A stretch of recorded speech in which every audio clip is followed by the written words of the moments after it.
So today we're on the second day of our Progress classes, sorry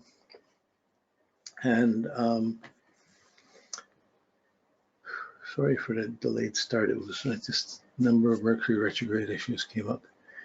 But here, okay, we're just starting our second level. We got a few more calculations and organizing of material to do to set it up so we're prepared to be able to have fun with the progressions, be able to see them clearly and work with them without having to get cut.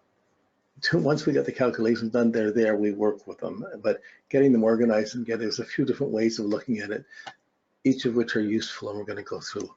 So the first one is, we talked about it last week, about setting up the ephemeris and making we calculate the progress constant date so we could convert,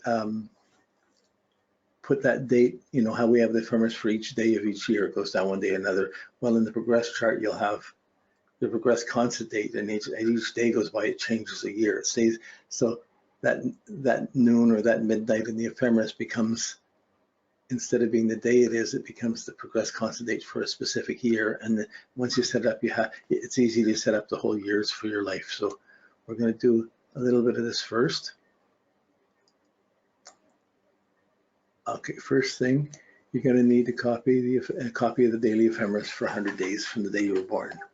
So we talked about this before, but to get your free copy, this is just to review. You go to astro.com, which is Astrodienst, and it's a pretty complicated site. There's a lot of stuff, but you scroll down it until you see on the right-hand side the 9,000 year ephemeris.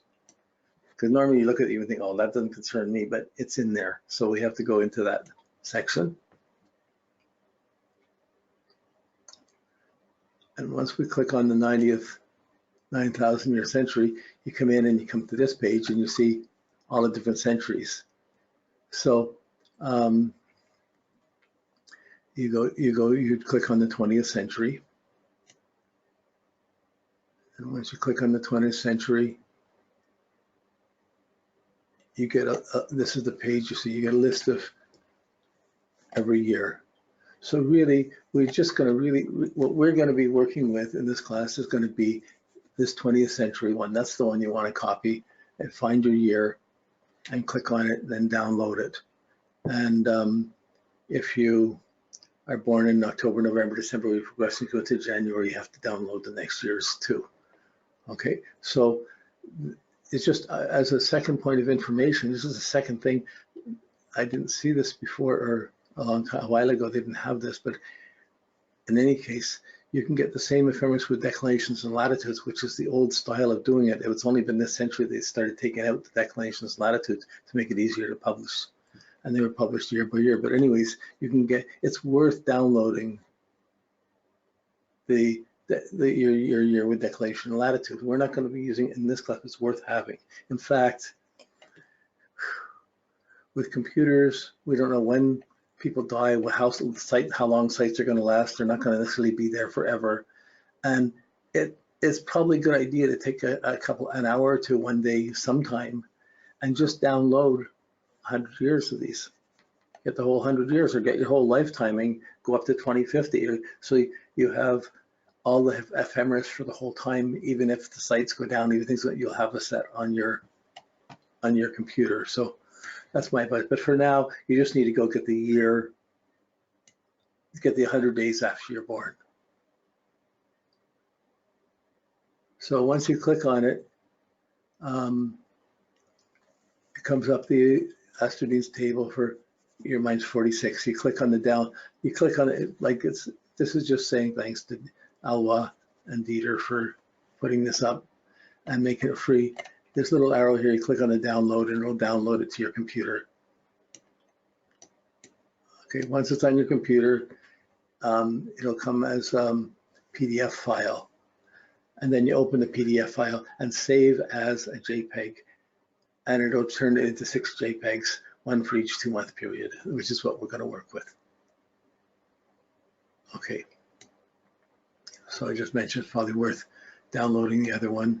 And if you ever, we did heliocentric astrology, we talked about there's heliocentric files for the ephemeris, worth getting those. at some point in Table House. So this site is worth going to get this information, and take your time, get as much as you think you're going to need. Okay, we just found this, that it had the Placidian houses. People were asking us for calculations, and we're suggesting they try and buy this here, buy this there, but here's a copy that's for free. So that was good to find. Okay, so now I'll be using my chart. My birth date's October 17th, 46, 2 a.m. in Montreal. I'll be using October, November, December 46, and January 47. And you're going to see how I've organized. I'm going to show you how I organized mine, and you have to do it for your own, on your own time over the week, so you have these things together. Okay, now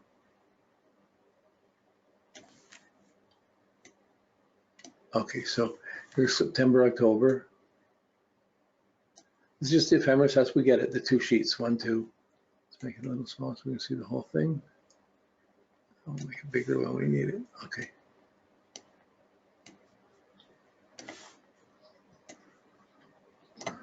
Okay, and then, so then I got November, December.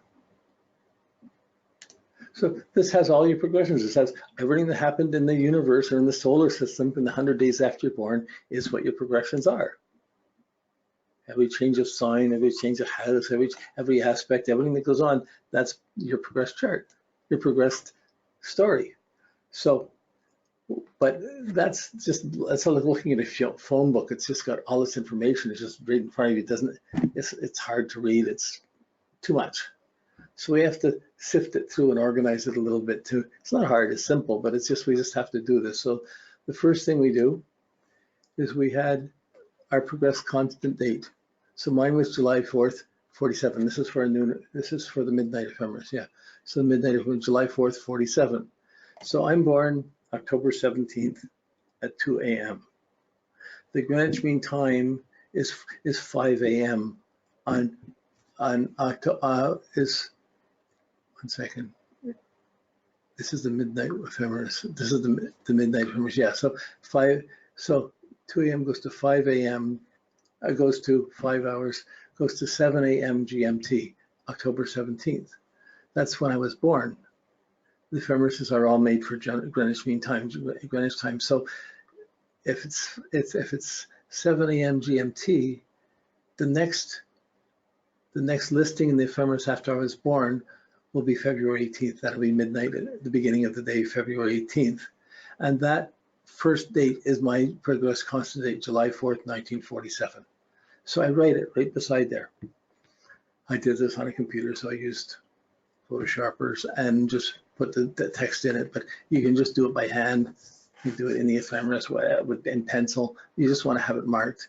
And then the next day you put July 4th, 1948. That's October's 19th. October 20th is going to be July 4th, 1949. And October 21st is going to be July 4th, 1950. So I get to the first even number, July 4th, 1950. Then I count 5. And I put, at the 26th of October, I'll put July 4th, 1955. And I count 5 again. I put July 4th, 1960. So I do this all the way through October, November, December, January to do that. So I write them in. Even then, you got it there. It's still one more column of information. It hasn't sorted things through. It's still somewhat difficult. It's there. You have to work to read it. So the next thing we're going to do is, once we do this, we underline. I underline the first one after the first midnight after I was born, and the first listing, and I put the progress date in. Then I added them in. Now I underline the 1950. Then I underline 55. I mean, I used to write down every single one, and it was just so cluttered you couldn't read it so much. So it's enough to do every 5 years. You can figure it in between easy enough. So July 4th, 55, I underlined, then 60.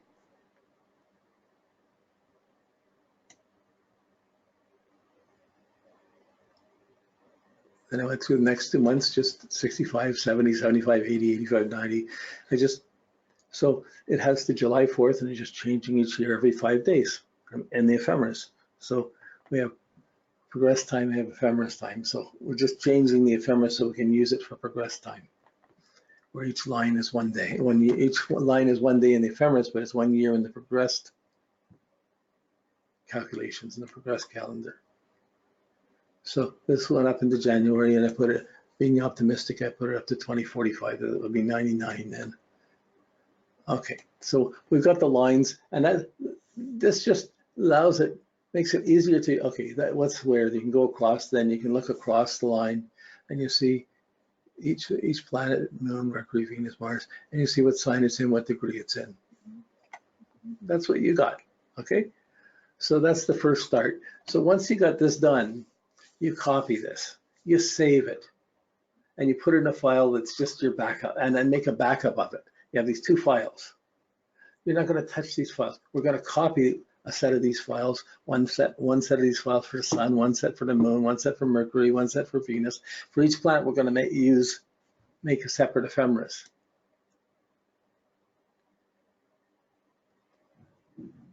Yeah, so it's just, you don't have, that way we don't have to repeat entering these lines and entering this data time, it's there.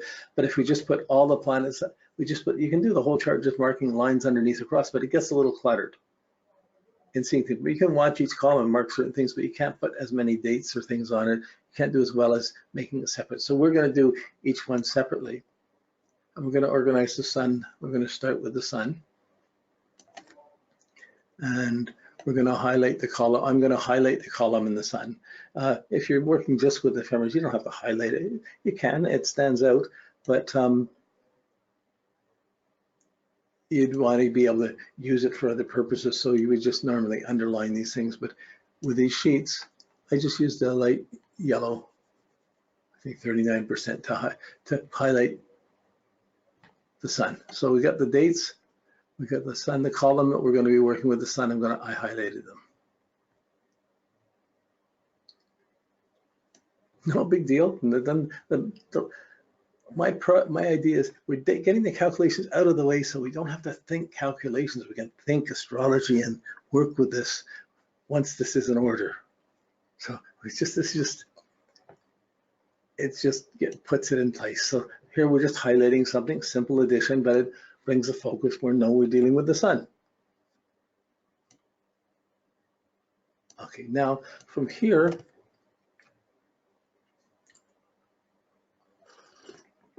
we're going to have to start, we're going to mark up things in the Sun column. So I use the blue pen, and I'm going to mark in whenever the zodiac sign changes in my progressed Sun, with my progressed Sun. So here we go. I start out 23 Libra, 24. There's my beginning, my progression up. There's where the Sun went. You see 20 went from the end, 29 degrees, and then you see Scorpio going into Scorpio. So I just underlined when I went to Scorpio. So it's in the middle, like 1950, 51, 52, 53. That would have been in 53, between 53 and 54 when that happened. Now, when you're working with progressions, a progressed Sun the Sun moves 1 degree a day. So 1 degree aspect means for a year before and a year after. Each aspect, anything that happens is going to have a year effect, but except when it changes a sign, that's more distinct.